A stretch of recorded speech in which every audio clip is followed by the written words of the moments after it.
Sir आपको किस किस तरीके से काटा जाता है ना, आज इस सेशन में हम डिस्कस करते हैं। देखो बिल्डर जो होते हैं ना, ज़्यादातर बिल्डर्स नेता लोग की तरह होते हैं। जैसे आपने देखा होगा ना, वो न्यूज़ में या फिल्मों में 500 रुपये दे करके वोट खरीद लिया जाता है। वो जो 500 रुपये में अपना वोट बेचने वाला है ना, उसको पता नहीं है कि उसके वोट की वैल्यू कितनी ज़्यादा है, सिर्फ 500 में बेच देता है। उसी तरीके से आम आदमी को ये नहीं पता कि उसके अटेंशन की वैल्यू कितनी ज़्यादा है। बिल्डर या बड़े बड़े बिल्डर आपका अटेंशन खरीद लेते हैं सर, मालूम कैसे? चकाचौंध दिखा करके, फैंसी क्लब हाउस, एक नंबर जिम दिखा के, बड़े बड़े स्विमिंग पूल दिखा करके, सोसाइटी में एकदम सैंपल फ्लैट ऐसा लग्जरी डेकोरेट करेंगे, आप सैंपल दे फ्लैट देख करके आपको मजा आ जाएगा, जबकि ओरिजिनल फ्लैट मिलेगा आपको खंडर। अटेंशन खरीद लिया उसने, अटेंशन ले लिया, और जिस बिल्डर ने आपका अटेंशन ले लिया वो आपसे पैसा भी निकलवा लेगा। बाकी ब्रोकर बैठे ना एक्सपर्ट, निकलवा लेंगे आपके हिसाब से। इससे भी बड़ा स्कैम कैसे होता है? अगेन ये स्कैम नहीं है, ये आपकी बेवकूफ़ी है, हमारी और आपकी बेवकूफ़ी है। कैसे? ध्यान से समझना, अभी जो बताने जा रहा हूं ध्यान से समझना। दो केस आपको बताता हूं। पहला केस, एक फ्लैट है 50 लाख रुपए का। कितने का? 50 लाख रुपए का। एरिया है उसका 1000 स्क्वायर फीट। 50 लाख का फ्लैट है, एरिया है 1000 स्क्वायर फीट। तो पर स्क्वायर फीट की कीमत कितनी पड़ी? लगभग 5000 रुपए। वहीं एक और फ्लैट है सर 55 लाख रुपए का है, उससे 5 लाख रुपए ज्यादा। उस फ्लैट का एरिया है 1500 स्क्वायर फीट। उस फ्लैट से लगभग 50% ज्यादा, उसका 1000 स्क्वायर फीट था, इसका 1500 स्क्वायर फीट, तो 50% ज्यादा हो गया। कीमत सिर्फ 5 लाख ज्यादा, तो पर स्क्वायर फीट भी कम है इसका 3600 रुपए। अब एक आम आदमी को पूछा जाए कौन सा बेहतर ऑप्शन है फ्लैट खरीदने के लिए? एक आपको 1000 स्क्वायर फीट मिल रहा है 50 लाख में, दूसरे में 1500 स्क्वायर फीट मिल रहा है सिर्फ 55 लाख में, सिर्फ 5 लाख ज्यादा देकर के। सर 10 में से 9 लोग कहेंगे दूसरा वाला ऑप्शन अच्छा है, और यही हो जाता है खेल। यही कर दिया आपका, काट लिया गया आपको। दरअसल दूसरा वाला नुकसान का डील है। मालूम क्यों? क्योंकि दूसरे वाले में जो 1500 स्क्वायर फीट बोला गया सर, वो सुपर बिल्टअप एरिया था। पहले वाले में 1000 स्क्वायर फीट सर, वो कारपेट एरिया था। इसीलिए पहला वाला 50 लाख में 1000 स्क्वायर फीट सर, वो ज्यादा बड़ा फ्लैट है। दूसरा वाला 1500 square feet sir, built up carpet area उसका छोटा है, 900 स्क्वायर फीट वो छोटा है। 5 लाख रुपए एक्स्ट्रा भी ले लिया आपसे, और छोटा फ्लैट भी पकड़ा दिया आपको। सर ऐसी होती है डील, आपको पता ही नहीं चला। अब आपको ये सब क्या भैया? बताता हूं, सब बताता हूं, थमा सब बताऊंगा। तीनों में डिफरेंस क्या होता है समझाता हूं। कारपेट एरिया वो एरिया होता है जो आपके फ्लैट के अंदर का एरिया होता है, जितने रूम है, हॉल का एरिया, किचन का एरिया, बाथरूम का एरिया, उसमें बैल्कनी इंक्लूड नहीं होता है, टेरेस इंक्लूड नहीं होता है। दूसरा होता है बिल्टअप एरिया, जितने में फ्लैट एक्चुअली बना है। बिल्टअप एरिया वो कारपेट एरिया सारा इसके अंदर, प्लस बैल्कनी भी इंक्लूड हो गया, plus common space. Common space मतलब एक फ्लोर पे मान लो 4 फ्लैट है, तो चारों फ्लैट के बीच कुछ एरिया कॉमनली शेयर्ड है ना, जैसे फ्लैट से निकलते हुए थोड़ा बाहर का एरिया है, सीढ़ी का एरिया, लिफ्ट का एरिया, वो सब इंक्लूड हो गया। तीसरा होता है sir super built up area. Super built up area का खेल समझो। सुपर बिल्टअप एरिया में ये दोनों इंक्लूड तो है ही, साथ में swimming pool, gym, club house, उस सब का एरिया इसी में इंक्लूडेड है। और आपको बोलेगा ब्रोकर 1500 स्क्वायर फीट का फ्लैट है। आप कहोगे 1500 स्क्वायर फीट, क्योंकि जब वो ब्रोकर बोल रहा है 1500 स्क्वायर फीट, उस टाइम पे फ्लैट बना नहीं है, अंडर कंस्ट्रक्शन है। फ्लैट तो बनेगा 3 साल बाद, आपने फ्लैट तो देखा भी नहीं है। अच्छा, सैंपल फ्लैट जो उसने बना रखा आपको दिखाने के लिए, वो जानबूझ के बड़ा बना रखा है। आप इतना बड़ा बनेगा, समझ रहे हो? खेल ऐसे होता है। और अगर फ्लैट बन भी चुका है आपका रियल फ्लैट सर, फिर भी आप इंची टेप लेकर के तो जाओगे नहीं। ये किसी नफवाने वाले को साथ में कितना बोल रहा है 1500 स्क्वायर फीट नापेंगे, इधर खुद ही लेट गए जमीन पर, इधर तो लेट गए, कितना एरिया, ऐसा तो करोगे नहीं, कोई नहीं करता ऐसा। तो ज्यादातर केस में ब्रोकर जो बोल रहा है उसकी बात पे यकीन करते हैं। हालांकि रेरा ये कहता है, अब जब रेरा आ गया है कि कारपेट एरिया पे डील करोगे भाई, बाकी दूसरे एरिया पर नहीं, built up area, super built up area पे डील नहीं होगी, कारपेट एरिया पे डील करोगे। ये रेरा का रूल है। लेकिन ब्रोकर आपको क्या बोल रहा है? रेरा थोड़ी कान लगा के सुनने आया उधर, क्या बोल के बेच दिया आपको, रेरा को थोड़ी पता है। हाँ, डॉक्यूमेंट में सब जरूर लिखा रहेगा, लेकिन डॉक्यूमेंट जब तक आपके हाथ आएगा, आपके जेब से पैसा निकल चुका होगा। खेल हो गया ना आपका। डॉक्यूमेंट जब तक आपके हाथ आएगा, आपके जेब से पैसा निकल चुका होगा, अब आपके पास कोई ऑप्शन है नहीं। हो गया ना खेल। 10 में से 9 लोग की कटाई ऐसे होती है। जो फ्लैट पहली बार खरीदने जाता है सर, 10 में से 9 लोग कटते हैं ऐसे। मैं भी कटा हूं। कटने के बाद समझ में आया। तो खैर हम लोग देखो मिडिल क्लास लोग हैं, हमारे को कहाँ बचपन से ये सब चीज़ें स्कूल कॉलेज कहीं सिखाई तो जाती नहीं है, तो हम फंस करके ही सीखते हैं। हाँ, मैंने बहुत अर्ली एज में फ्लैट ले लिया था, बहुत अर्ली एज में ये कहूँ मैं फंस चुका था, तो बहुत जल्दी थोड़ा मैं सीख गया। लेकिन बहुत लोग बहुत बाद लेते हैं, तो बाद सीखते हैं। तो अगर आपने नहीं लिया है तो इस सेशन में आप सीख गए भैया पहले ही, ठीक है। तो ये तो एक तरह का स्कैम था। ऐसे बहुत सारी चीज़ें होती हैं, बहुत सारे तरीके होते हैं आपको मुंडने के, सर मुंड करके निकल जाएंगे लोग, ठीक है। अभी मैं कुछ दिनों पहले एक विला देखने गया था, तो जब मैं विला देखा तो ब्रोकर से मैंने पूछा कितना एरिया है। ब्रोकर कहता है 5000 स्क्वायर फीट। मैंने कहा 5000 स्क्वायर फीट तो लग नहीं रहा भाई, ये तो बहुत छोटा है। तो कह रहा सर 5000 स्क्वायर फीट इसका सुपर बिल्टअप एरिया है। मैं कहा बस हो गया ना खेल। दरअसल वो 5000 स्क्वायर फीट तीनों फ्लोर को मिला करके बोल रहा था। 1500 स्क्वायर फीट का एक फ्लोर था, दूसरा 1500 स्क्वायर फीट, तीसरा 1500 स्क्वायर फीट, बाकी उसका कॉमन एरिया वगैरह मिला करके टोटल 5000 स्क्वायर फीट था। ऐसे खेल होता है। अब एक और चीज समझो, फ्लैट अगर ले लिया, थोड़ा एप्रिसिएशन की भी बात कर लेते हैं, कितना प्राइस बढ़ता है, ध्यान से समझिएगा, सब बताऊंगा बेस्ड ऑन कैलकुलेशन, फालतू में हवा हवाई कुछ नहीं बोलूंगा, बेस्ड ऑन कैलकुलेशन, और ऐसा कैलकुलेशन जो कि आराम से अच्छे से तसल्ली से समझ में आए, बुद्धि में घुसे। पहली चीज तो ये समझो, फ्लैट के प्राइस बढ़ने की एक लिमिट होती है सर। फ्लैट आपका हमेशा बढ़ता रहेगा, आपकी 7 पुश्तों तक 3 पुश्तों तक बढ़ता ही रहेगा, ऐसा नहीं होने वाला चाचा। आज अगर कोई 50 लाख का फ्लैट है ना सर, वो जिंदगी में कभी भी 10 करोड़ का नहीं होगा, कभी भी नहीं होगा। और 10 करोड़ जब हो सकता था तब तक हो सकता है फ्लैट ही नहीं रहेगा।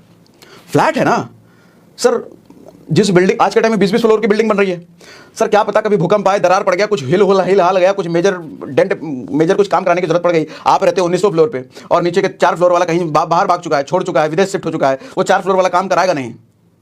आपका तो खटिया हो गया खड़ा, हवा में काम कराओगे क्या? हवा में तो डोल रही है आपकी बिल्डिंग। और नहीं कुछ भी हुआ, सब कुछ ठीक भी रहा सर, 20 साल में, 25 साल में, 30 साल में, 40 साल में उस बिल्डिंग की क्या जर्जर हालत हो चुकी है आपको पता है? मेंटेनेंस वगैरह सब लगा लुगा करके इतना खर्चा आपका मांग रहा होगा फ्लैट। तो फ्लैट की कीमत इतनी अप्रिशिएट नहीं होती। वो फ्लैट अच्छा कितना अप्रिशिएट होता है बताऊंगा, सब बताऊंगा, रुको। बात दरअसल ये होती है, लोगों को ये गलत फहमी में रहते हैं कि हमारा फ्लैट की कीमत आज 20 साल बाद क्या होगी, 25 साल बाद क्या होगी। सर हकीकत सुनो, कान खोल के सुनो, कुछ नहीं होगी, बढ़ेगा, अप्रिशिएट होगा, लेकिन आप जो सोच रहे हो ना उसके आसपास भी नहीं होगा। कारण क्या है? फ्लैट की देखो कभी कमी नहीं होने वाली, कभी नहीं कमी होने, फ्लैट बनते ही रहेंगे। दिल्ली भर गया तो सर सरक गए लोग, नोएडा बन गया, उधर हरियाणा की साइड गुड़गांव बन गया। एक टाइम आया जब गुड़गांव भी भर गया तो भैया मानेसर डेवलप होने लग गया। इधर नोएडा भर गया तो ग्रेटर नोएडा और नोएडा एक्सटेंशन डेवलप होने लग गया। सर कल को जब नोएडा एक्सटेंशन ग्रेटर नोएडा भर जाएगा, नया एरिया डेवलप हो जाएगा, उधर मानेसर भर जाएगा तो उधर भी आगे बढ़ जाएंगे लोग, प्रॉपर्टी वहां डेवलप होने लग जाएगा। तो एक चीज समझो सर, फ्लैट्स लिमिटेड नहीं है, अनलिमिटेड है। और अनलिमिटेड चीजों की वैल्यू इतनी ज्यादा नहीं पड़ती। वैल्यू किसकी पड़ती है? जिस चीज की कमी हो उसी की तो वैल्यू पड़ेगी। कमी किस चीज की है? लैंड की, जमीन की। भगवान ने जितना जमीन दे रखा है उससे एक बित्ता भी फालतू कोई नहीं बना सकता। फ्लैट बना सकता, बनाते रहो, बनी रहा है। फ्लैटों का कल्चर तो आजकल छोटे छोटे शहरों में भी पहुंच गया है। छोटे छोटे शहरों में भी लोग घर तोड़ ताड़ करके लंबी लंबी बिल्डिंगें बना रहे हैं। तो कभी भी फ्लैट की कमी नहीं होने वाली। और हाँ, आपका 50 लाख का फ्लैट सर दिल्ली में जो है ना, आप सोचोगे 50 लाख का फ्लैट हम 1 करोड़ में बेचेंगे, तब तक तो 1 करोड़ में बिल्डर ने ऐसा फ्लैट बनाया, इतना चकाचौंध वाला, ऐसा स्विमिंग पूल, ऐसा स्टाइल, ऐसे इतना सोना चांदी जड़ रखा है उसमें कि आदमी जो लेने आएगा ना आपको 1 करोड़ नहीं देगा। वो कहेगा अगर 1 करोड़ में को तेरे को देना है, मैं नोएडा वाला फ्लैट नहीं ले लूंगा 1 करोड़ में, इतना फैसिलिटी है तेरे वाले में तो है भी नहीं उतना। गुड़गांव वाला नहीं ले लूंगा, तेरे वाले में तो है भी नहीं उतना। कल को गुड़गांव में आपका 1 करोड़ का लेने जाओगे, कहोगे अरे हम तो मानेसर में नहीं ले लेंगे, तुमसे कहा लेंगे भैया, मानेसर में और ज़्यादा फैसिलिटी मिल रही है और ज़्यादा अच्छा फ्लैट बना के दे रहे हैं। तो आपको रीसेल में हमेशा दिक्कत आएगी।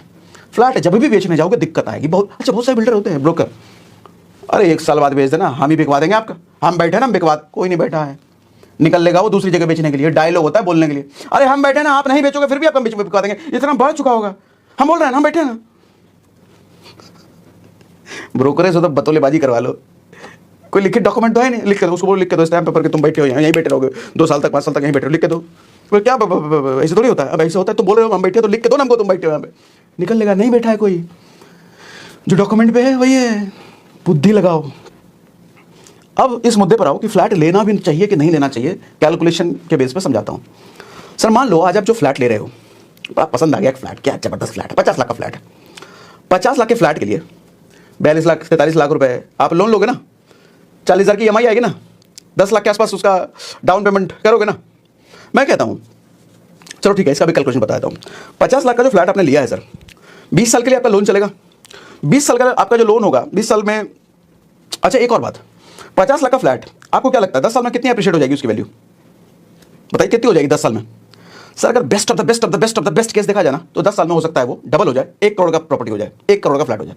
लेकिन वो चांसेस 100 में से कोई 1 या 2% का है। ज्यादातर केस में हो सकता है कि वो 50 लाख का प्रॉपर्टी 60 लाख का हो जाए, 65 का हो जाए, 70 का हो जाए 10 साल में। लेकिन best of the best case अगर है, बहुत बढ़िया उस एरिया का डेवलपमेंट हुआ है, बहुत बढ़िया कुछ हो गया वहां पे, तो हो सकता है डबल हो जाए। लेकिन 100 में से 1 है, 2 है, 3 है परसेंट, 1-2% है। 20 साल में 2 करोड़ इस हिसाब से कर लिया जाए तो 50 लाख का फ्लैट 20 साल में 2 करोड़ का हुआ, यानी कि एनुअल अगर एप्रिसिएशन देखा जाए तो सर कितने परसेंट का हुआ? 7.18% इंटरेस्ट आपको मिल रहा है। लेकिन 20 साल में जो आपने लोन ले रखा है सर, लोन मिला आपको 9% पर, और 9% पर मिलने की वजह से आपके प्रॉपर्टी की कीमत 2.18 करोड़ रुपए आपको पड़ी, जो आपने पे किया 2.18 करोड़। और बेस्ट केस में एप्रिशिएट होकर के वो 2 करोड़ का होना। सर बेस्ट केस में एप्रिशिएट होने के बाद भी आपने उसके एप्रिशिएटेड वैल्यू से ज्यादा आपने पे कर दिया, एप्रिशिएटेड वैल्यू से ज्यादा आपने पे कर दिया, तो नुकसान में तो डायरेक्ट हो भाई, यहां पर डायरेक्ट अब सुनो, अगर उस फ्लैट को आपने लिया ना होता, मतलब खरीदा ना होता, रेंट पे रह रहे होते, सर 40,000 की EMI दे रहे होते, 50 लाख के फ्लैट में अगर रहना है आपको, सर 15,000 का रेंट आएगा आपका, क्योंकि इंडिया में रेंटल यील्ड बोलते हैं उसको, इतना ही है। 1 करोड़ का फ्लैट 18,000 रेंट मिलता है, 20,000 रेंट मिलता है, 25,000 रेंट मिलता है, इतना ही मिलता है। तो 50 लाख का फ्लैट है भैया, 15,000 रेंट मिल रहा है, और बढ़िया रेंट है, ये बढ़िया रेंट है, बता दूं। 50 लाख का फ्लैट 15,000, सर 15,000 अगर आप रेंट दे रहे हो, कितने पैसे बच गए आपके? 40,000 EMI देना चाहते ना, अभी 15,000 में काम होने लग गया ना, सर 35,000 रुपये आपका महीना बच रहा है। मैं कहता हूँ ये 35,000 रुपये महीना SIP करो, म्यूचुअल फंड में हर महीना इन्वेस्ट करो। म्यूचुअल फंड नहीं समझ में आता तो नीचे मैंने एंजल वन का लिंक दे रखा है डिस्क्रिप्शन में, उस पर क्लिक करो, KYC करो, 3 दिन लगेंगे आपको KYC अप्रूव होने में। उसके बाद सर्च कर लेना इंडेक्स फंड। म्यूचुअल फंड नहीं समझ में आ रहा, बहुत सारे लिंक लाइन में आएगा, छोड़ दो। इंडेक्स फंड उससे बेहतर है, उससे ज़्यादा सेफ है। नहीं समझ में आता, इंडेक्स फंड आंख बंद करके जा सकते हो। इंडेक्स फंड में गए, अच्छा इंडेक्स फंड में नहीं समझ आ रहा कहाँ चले जाए, तो ज़्यादातर लोगों का भरोसा होता है SBI पर, चलो जाओ SBI इंडेक्स फंड में चले जाओ, कोटक में चले जाओ, अरे किसी में भी चले जाओ, SBI चले जाओ, ज़्यादा लोगों का भरोसा होता है, इसलिए नाम ले लिया मैंने SBI, मेरा कोई रिकमेंडेशन नहीं है ये। SBI इंडेक्स फंड सर्च किया, वहां पे इन्वेस्टमेंट करना शुरू कर दिया। सर डेटा ये कहता है, पिछले 20 साल का रिकॉर्ड उठा करके देख लो शेयर मार्केट का, 15% से ऊपर तो बड़े आराम से ग्रो हो जाती है, एनुअल ग्रोथ 15%। हाँ ऊपर नीचे होता है, लेकिन लॉन्गर ड्यूरेशन में देखो तो 15% एनुअल मिल जाता है। सर 15% के हिसाब से 35,000 रुपये हर महीना जो आपका बच रहा है ना, उसको अगर SIP में किए होते ना, इंडेक्स फंड में हर महीने डाले होते ना, सर 20 साल बाद मालूम कितना बन जाता है ये? 3.5 करोड़। 3.5 करोड़ से ज्यादा बन गया ये। अब मैं कहता हूं आपका जो एप्रिशिएट हो भी गया, एप्रिशिएट हो करके 2 करोड़ अगर बन भी गया, सर आप पे कर देना ना उसको, 1.5 करोड़ रुपया फिर भी बच रहा है आपका, फिर भी 1.5 करोड़ बच रहा है। अच्छा कहानी यहीं खत्म नहीं होती, और भी ध्यान से सुनो जरा। सर अगर फ्लैट लेते तो 7% रजिस्ट्री भी तो देते। 50 लाख के फ्लैट का 7% कितना हो गया? 3.5 लाख। मैं कहता हूं 3.5 लाख जो बचा उसको उठा करके लमसम करो। इसी एंजल वन में लमसम सर्च कर लेना आप, SIP के बगल में लमसम और SIP में क्या फर्क होता है? SIP आप हर महीने करते रहते हो, लमसम क्या होता है? एक बार पैसा डाल करके आप छोड़ देते हो। कहीं से मोटा पैसा आ गया 5 लाख 10 लाख, तो लमसम कर दो, पैसा डाल दो, छोड़ दो, फिर वो अपना कंपाउंडेड ग्रो होता रहता है। सर लमसम अगर कर लिए होते 3.5 लाख, तो सर 20 साल बाद ये पैसा बन जाता 57 लाख, 57 लाख बन जाता 20 साल बाद ये लमसम। और हाँ एक और चीज, 10 लाख रुपए डाउन पेमेंट भी तो कर रहे थे, उस 10 लाख रुपए को लमसम करो, सर ये 10 लाख रुपए 1.5 करोड़ से ऊपर बन जाता 20 साल बाद। 1.5 करोड़ यानी कि 1.5 करोड़ इधर, 57 लाख उधर। अरे भैया फ्लैट 20 साल बाद जितना अप्रिशिएट होकर के आप उसकी कीमत, वो भी उतना होता नहीं, मैं बेस्ट केस मान लेता हूं, बेस्ट केस में अगर 2 करोड़ का फ्लैट हो भी गया तो आपका डाउन पेमेंट और रजिस्ट्री के पैसे से आप उसको खरीद लेते, तो 3.5 करोड़ तो नेट बच गया ना आपका। लगाओ लगा के सोचो, 3.5 करोड़ नेट बच गया। सर 20 साल तक उसी फ्लैट में किराए पे रहो और 20 साल बाद उसी फ्लैट को खरीद लो अगर मर्जी है तो। अब आप कहोगे 20 साल तक उसी फ्लैट में तो किराए पे रहना पड़ेगा ना, किराए पे रहने से अच्छा EMI ना दे दे, कम से कम EMI में एक ईंट अपना हर महीने अपना तो होगा। सर वो ईंट बहुत महंगा पड़ रहा है आपको, और किराए के फ्लैट में रहने में दिक्कत क्या है? हम हिंदुस्तानी लोग ना इमोशनल होते हैं, इमोशनल के साथ फूल भी लगा लो तो अच्छा है। अपना घर तो होना ही चाहिए, अपना घर तो अपना घर ही होता है, कुछ भी कहो, अपने घर की बात ही अलग है, अपना घर सुकून होता है। अरे ये घटिया डायलॉग बाज, ये डायलॉग कौन देता है मालूम? ये घर वालों के सिखाए हुए डायलॉग है, दोस्त यार के सिखाए हुए डायलॉग है, अड़ोसी पड़ोसी के सिखाए हुए डायलॉग हैं। और देखो ये सारे लोग गरीब हैं, ये सब गरीब लोग हैं, ये सब गरीब लोगों का डायलॉग। अपना घर तो होना ही चाहिए। सर ठीक है अपना घर होना चाहिए ना, ठीक है होना चाहिए, लेकिन पहले उसके लिए तो इनफ कमा तो लो, इनफ इन्वेस्टमेंट करके अपना एसेट बना तो लो, तब लेना इन्वेस्ट एसेट। 40 साल तक जब इतना 3.5 करोड़ इधर, 2 करोड़ उधर, 3-4 करोड़ 5 करोड़ इकट्ठा हो जाए, ले लो फ्लैट। हाँ उस वक्त फ्लैट की कीमत आपको बढ़ चुकी होगी, अरे उससे ज्यादा आपका एसेट बन चुका है। 50 लाख का फ्लैट 2 करोड़ हो गया, आपने यही तो मान तो लिया ना, 50 लाख का फ्लैट 2 करोड़ हो गया 20 साल बाद, फिर भी उससे कहीं ज्यादा पैसा है आपके पास, दे दो ना 2 करोड़। अभी 50 लाख देने से अच्छा 20 साल बाद 2 करोड़ देना, सर वो सस्ता पड़ेगा। और 20 साल बाद क्या पता उस फ्लैट में आपको रहने का मन ना करे, इंफ्रा उसका उतना डेवलप हुआ ना हो जितना आप सोच के बैठे हो, तो रेंट भी तो हो, छोड़ के चले जाना कहीं। लेकिन अगर खरीद लिया फिर तो मजबूरी है, रहना ही पड़ेगा उधर, और बेचने जाओगे तो आपको डिजायर्ड अपना जितना चाहते हो बेचना उतना हो सकता है, मिलेगा नहीं। देख रहे हो कितना फायदा रेंट पे रहने का। और एक और बात बताऊं, आदमी जब फ्लैट लेता है ना, अपनी मैक्सिमम कैपेसिटी का फ्लैट लेता है। औकात अगर 30,000 रुपये EMI की देने की है ना, सर वो 40,000 रुपये EMI देने वाला फ्लैट ले लेता है। तो जब अपनी औकात से बढ़ के आदमी फ्लैट लेता है ना, अच्छा हिंदुस्तानी हम लोग इमोशनल फूल, अरे 50 लाख का फ्लैट तो ले लेंगे, 60 का ले लेते हैं। ब्रोकर आपको दिखा, ब्रोकर पहले बजट पूछ लेगा, ब्रोकर को आपने जैसे 50 लाख बोल दिया वो 20 लाख ऐड कर देगा, वो 80 का फ्लैट दिलाएगा आपको, 70 का दिलाएगा वो। तो आप ले बोलोगे इसके ज़्यादा हो जाता उसी में खेल। हाँ तो मैं कहा था, हाँ आपने ले भी लिया ना, मैक्सिमम पैसा आपका EMI में जा रहा है। सर फ्लैट लेने के बाद इंटीरियर भी तो कराना होता है, नहीं तो खंडर दिखेगा, वाइट चूना आपको चारों साइड दिखेगा, पता चला फ्लैट तो ले लिया लेकिन ढंग का सोफा खरीदने का पैसे नहीं है, ढंग का वो डाइनिंग टेबल खरीदने के पैसे नहीं है, बेड खरीदने के पैसे नहीं है, किचन का काम करने के पैसे नहीं है, खंडहर में रहोगे, अपना फ्लैट होने के बावजूद भी खंडहर हो, किसी को बुलाओगे तो शर्म आएगी। वो फ्लैट देखते समझ में आ जाएगा, अरे इसका पैसा नहीं है, इसका तभी तो इंटीरियर नहीं करा रहा है। ऐसे खंडहर में रहने से अच्छा सर लग्जरी फ्लैट में रहो, रेंट पे रहो। सारा जहां काम हम करा रखा है एकदम एक नंबर लग्जरी हो, ऐसे फ्लैट में रेंट पे रहो ना, और 20 साल बाद खरीद लेना उसी को। जितना पैसा आप ईएमआई देने का मूड बन रहा है, जितना पैसा ईएमआई दे सकते हो, उस पैसे को उठा करके एसआईपी करो, डायरेक्ट ठोको इधर एसआईपी में। 20 साल बाद खरीदेंगे, क्या दिक्कत है? कोई कहे अपना घर ले लिया, अरे एसेट बना रहे हैं, पहले एसेट बनाएंगे तब लेंगे। कि तू ले अपना घर जा करके, अपने घर की बात ही अलग है, तेरे लिए होगी, मेरे लिए नहीं है। और एक दिक्कत लोगों को ये सताता है कि रेंट पर अगर रह रहे हैं तो बार बार घर बदलना पड़ेगा। अब दूसरे के घर को सजाएंगे, इतना प्यार से हम सजाएंगे दूसरे को, अपना आत्मा इमोशन सब जोड़ेंगे, फिर 2 साल बाद हमको छोड़ना पड़ जाएगा। कब तक ये सब सिलसिला चलेगा? अरे दिमाग लगाओ, बिजनेसमैन की तरह काम करो। सर लीज पे क्यों नहीं ले लेते उस फ्लैट को? रेंट पे ही लीज पे कॉन्ट्रैक्ट करो ना उसे, 10 साल का लीज। 10 साल मकान मालिक को बोलो, 10 साल से पहले मुझे छोड़ने को नहीं बोलोगे तुम, एग्रीमेंट, हर साल रेंट बढ़ाएंगे, ठीक है। अच्छा कुछ लोग कहेंगे रेंट हर साल बढ़ेगा भी, तो सर हर साल बढ़ेगा भी ना रेंट, फिर भी आप कैलकुलेशन करके देख लेना, फायदे में रहोगे रेंट पे रहने में। वो एसआईपी आपको कहीं ज्यादा दे रहा है, इस रेंट पर अप्रिशिएटेड हर सॉरी जल्दी तो नहीं बोल रहा मैं, एक्साइटमेंट हो गया ना बोलने में, क्योंकि मैं भी फंसा हूं ना इसलिए एक्साइटमेंट अंदर से आवाज आ रही है। तो रेंट हर साल भले 10% बढ़ भी रहा है, फिर भी ना आपको वो वाला ऑप्शन कहीं ज्यादा बेहतर है, कहीं ज्यादा बेहतर है। समझ गए कहां था मैं? भूल भी जाता हूं बोलते बोलते। लीज कर लो, उसको बोलो 10 साल से पहले नहीं निकाल सकते, 20 साल का एग्रीमेंट कर लो। अच्छा ओनर के लिए भी अच्छा है, ओनर के लिए अच्छा है कि आप छोड़ के कभी जाओगे नहीं, 10-20 साल तक रहोगे तो ओनर का रेंट कभी जाएगा नहीं, पता चले आप छोड़ के चले गए, 3 महीना खाली है फ्लैट, 3 महीना उसका नुकसान हो गया ना। तो वो भी चाहेगा कि ऐसा कोई मिले जो हमें 20 साल का 10 साल का कॉन्ट्रैक्ट कर ले, कर लो कॉन्ट्रैक्ट। धंधे वाले सोच रखो, लॉन्ग टर्म दूर का सोचो। 3 महीना बाद कुछ पसंद नहीं आया तो 3 महीना बाद हमारा अरे इस तरह का जॉब है, फिर भी तुम फ्लैट लेने का सोच रहे थे, तुमको पता नहीं है 5 महीने बाद 6 महीने बाद तुम्हारा जॉब कौन से शहर में रहेगा, फिर भी फ्लैट लेने का सोच रहे थे। मां बेवकूफ आदमी है फिर तो यार। अगर ये चैलेंज है कि कहां जॉब होगी तो फिर काय को फ्लैट लेने का सोच रहे थे? और अगर इतने श्योर हो कि इसी शहर में इसी जगह जॉब रहेगी, नौकरी काम ताम इसी रहेगा, लीज करो उसके साथ, ये टेंशन ही खत्म।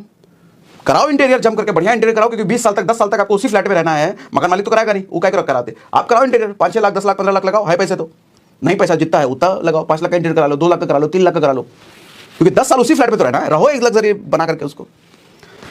एक और बड़ा टेंशन होता है, मान लो फ्लैट खरीद लिया ना, 2 साल बाद 3 साल बाद पूरा एरिया पूरा सोसाइटी अभी डेवलप हुआ नहीं है, पता चला बिल्डर को स्कैम में जेल चला गया है। नोएडा एक्सटेंशन गुड़गांव में कई सारे आपको बिल्डर मिल जाएंगे, जेल चला गया, अब प्रॉपर्टी हो गया अनाथ।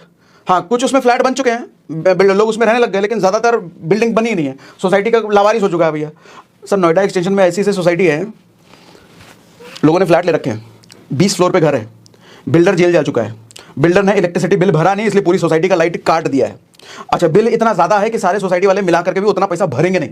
लाइट कट चुका है, लाइट कटने की वजह से लिफ्ट बंद है, पानी आना बंद हो चुका है। सर बाहर से टैंकर बुलाया जा रहा है, वो 20वें फ्लोर पे रहने वाला आदमी नीचे सीढ़ी से उतरता है, बाल्टी में पानी भरता है पीने के लिए, और 20वें फ्लोर पर सीढ़ी चढ़ के जाता है, और ये रोज कर रहा है। ऑप्शन नहीं है उसके पास, फंस चुका है वो। मिडिल क्लास आदमी है, एक ही बार फ्लैट लेता है, एक ही बार में अपनी मैक्सिमम पूंजी फ्लैट का इंटीरियर फिटीरियर औकात जितनी थी सब लगा दिया है, बिल्डर जेल चला गया। क्या कर लोगे आप? कुछ है ही नहीं आपके हाथ में, फंस गए ना, फंस चुके हो सर, बुरी तरीके से फंस चुके, कोई ऑप्शन नहीं निकलने का। एक ही ऑप्शन है, जाकर रेंट पे रहो कहीं, अपना फ्लैट होने के बावजूद भी। अच्छा अपना फ्लैट बेच भी नहीं सकते, बिल्डर जेल में, तुम्हारा कोई खरीदेगा भी नहीं फ्लैट। सर ये सारे पहलू को देखते हुए फाइनेंशियल एस्पेक्ट से आप देखो, इमोशनल एस्पेक्ट से आप देखो, फ्यूचर की प्रोबेबिलिटी के हिसाब से देखो, ये सारे हिसाब से आपको रेंट पे रहना कहीं ज्यादा बेहतर है। खरीदना तब 20 साल बाद जब मोटा एसेट बना लिया जाए, ठीक है। अब अगला सवाल ये आता है कि रेसिडेंशियल प्रॉपर्टी लें इन्वेस्टमेंट के ख्याल से, रेसिडेंशियल प्रॉपर्टी यानी कि फ्लैट या विला, या कमर्शियल। अच्छा लैंड पहले मैं बोल चुका हूं, फ्लैट से कहीं ज्यादा फायदा लैंड में। अब कमर्शियल की भी जरा बात कर लेते हैं। सर रेसिडेंशियल से पहले हमेशा कमर्शियल लेना चाहिए हर आदमी को। जब भी रेसिडेंशियल लेने का मूड बने, चेक करो आपके पास कोई कमर्शियल प्रॉपर्टी है क्या, नहीं है तो पहले कमर्शियल प्रॉपर्टी होना चाहिए। क्यों कमर्शियल प्रॉपर्टी होनी चाहिए? कमर्शियल प्रॉपर्टी का रेंट आपके रेसिडेंशियल से ज्यादा आता है। कमर्शियल क्या होता है? दुकान कहीं ले लो, ऑफिस कहीं ले लो, रेंट कहीं ज्यादा आता है रेसिडेंशियल से।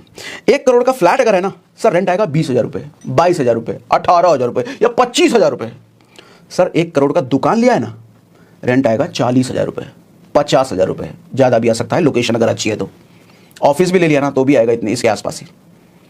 कमर्शियल प्रॉपर्टी ज्यादा रेंट देता है। कमर्शियल में दुकान ले लो या ऑफिस ले लो। कुछ टिप्स भी दे देता हूं प्रॉपर्टी खरीदने के, ध्यान से सुनो मेरी बात। सर पहले तो अगर आपके पास पैसा है ना, थोड़ा बहुत भी पैसा, ताक में रहो कि कहां किस खेत में बड़ा बिल्डर घुसा है, क्योंकि बड़ा बिल्डर जब अपना टाउनशिप डेवलप करने के लिए जाता है ना कोई खेत में ही जाता है जहां कुछ नहीं हो आसपास। उसको पता है ना, सारे सेटिंग वेटिंग नेताओं के बीच रहता है, उसको पता है किस एरिया में क्या डेवलप होने वाला है, कहाँ भैया कौन सा बड़ा कौन आदमी आएगा, कुछ डेवलप होगा। वो पूरा ऐसा खेत में जाकर के अपना टाउनशिप डेवलप करने चला जाता है। आम आदमी देखता है अरे खेत में चला गया, इतना बड़ा बिल्डर है, तो कौन लेगा फ्लैट, यहाँ कोई नहीं देने वाला। सर बड़ा बिल्डर है, वो बहुत कुछ देख के वहाँ गया है। सर आंख वान बंद करके फ्लैट नहीं लेना, उसके में फ्लैट नहीं लेना, उसके आसपास कहीं जमीन ले लो। अभी नया नया गया है वो, सर जमीन भी एकदम कूड़े के भाव मिलेगा, एकदम कूड़े के भाव। इस बात की श्योरिटी आपको उस बिल्डर के आने की वजह से मिल चुकी है कि उस एरिया की कीमत तो बढ़ेगी निश्चित, क्योंकि इतना बड़ा बिल्डर करोड़ों अरबों का इन्वेस्टमेंट वहाँ करने आया है तो बढ़ेगी जरूर।